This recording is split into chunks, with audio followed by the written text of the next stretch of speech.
Hi, I'm Laura Harbison, broker-owner of Realty Executive Southern Nevada Properties, and this is Real Estate Today. Today I'm here with Matt Hennessey of Benchmark Mortgage, and we're going to talk about how people's real estate needs change based on the different stations of their life. You know, I've been doing this since 1986, and I have a lot of longtime clients that I have helped through many stages of their real estate needs, and so we're just going to kind of talk about that a little bit. Wow, you're coming up on 40 years. That's fantastic. Yeah. I'm not Since horrible with 3. math. I've only been doing mortgage banking, helping families for the last 25 years, and I think it's safe to say you've helped individuals from the very get-go, coming right out of high school and college. And you know, can you give us a little perspective of what you see from the beginning stages of their first home and how it evolves over time? Yeah, well, I mean, the first time, you know, they may be buying a house, you know, right out of college, or maybe some of my clients have actually been in college, you know, maybe they got a little condo to live in, you know, during that time, kind of with starter property, build a little equity, you know, but of course, at that stage of your life, things are changing very quickly. You know, they find a significant other, maybe they get married, what have you, and now, you know, they're more looking for a starter home. Do they keep the property they have? Do they not? You know, do we rent it out? You know, it kind of depends on their financial situation. A lot of times in that case, they need to sell in order to have the down payment to go to the next property. You know, and then, you know, time goes on. Maybe now they're having a family. You know, maybe whether it's little people or little fur babies. You know, whatever. Right. Yeah, either one needs a yard. Same. You know, that kind of thing. And so the needs change over time. You know, and kids grow up. Things like what that. Percentage do you see of your clients that have that first home, which is not the forever home, but starts into the ability for you to create some wealth in real estate, and they get that bug, right? So it's my starting point, whether I put a little down versus a lot, but they get into the game. And then afterwards, what percentage do you think that need to sell the property, take that money, put it toward the new one so they can have a lower payment going forward versus, hey, I'm going to have a monopoly board and try to, you know, buy a bunch of different homes and rent them out? Yeah, well, pretty small percentage, maybe 10% of my clients do it that way because a lot of it is just more they're, you know, nervous about it. They don't want to take on any more debt. A lot of times, responsibility. Yeah, because because they'd have to maintain the responsibility of the previous property. But I've had a good number who have built up the little portfolio over the years, you know, with my help. And you know, I'm a licensed property manager as well, so you know, I help them, you know, with finding tenants and screening and, you know, leases and that, you know, all that kind of thing. That's great. But so those, you know, and I've seen obviously those people have done very well, but you know, higher risk, higher return type of thing. But not everybody has the personality for that. How often are you know, homeowners or you know, consumers looking to make a move during their lifetime? The average is still every 5 to 7 years. You know, most people will move on average 11 times in their lifetime. That can be less or more depending on, you know, what line of work they're in, or they, you know, do they have a, you know, military time or anything like that, where they may have more or less. And then of course, you know, people who never get too far from where they started. So. Well, you have a large family, so do we. And as you're moving up, and we find ourselves all the time, like, did we buy a big enough house for X, Y, Z, or I need my other room, take out the bunk beds. I imagine that happens quite often. Absolutely. Well, even just in my own life, you know, as my husband and I, you know, we have a little bigger house, a little bigger house. I mean, at one point we had 7 kids at home, you know, and then as you get them out, it's like, okay, we better downsize so they can't come back. You know, here we go. And so, you know, things, you know, we moved 2 blocks, but we moved, you know, so things change. I've been fortunate to be whether a restaurateur is sitting with you and your phone rings and there are individuals asking you specific questions, and sometimes they're tough conversations. Maybe it's the great ones like, hey, we're looking to, you know, grow and move up or move down. But there are times where someone says, hey, I'm going through a tough, you know, financial situation or a family issue. Maybe we're going to go through a divorce. I know you take every conversation to heart. How do you address those?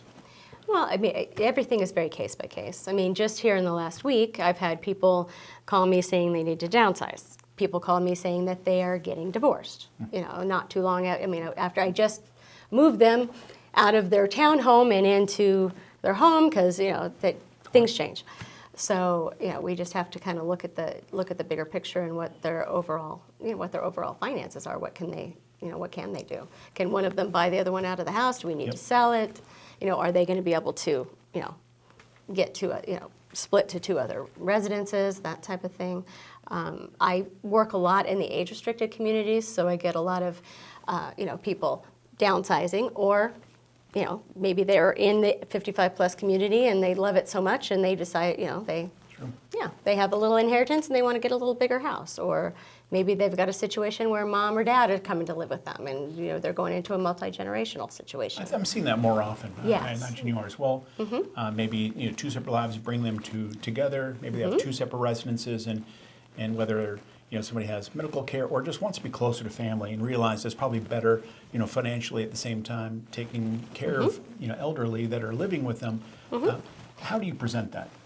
Well, just luckily a lot of the homes in our area are now, because of the trend toward that type of thing, they're set up for that. In fact, the house that my husband and I downsized into, one of the things we had to keep in mind is, my mother will probably be coming to live with us. So we needed, quarters that would work Smart. for her. So right now it's the guest quarters, but when she comes over, she goes, "Oh, my room," so she knows that she has a place to go, which is nice too.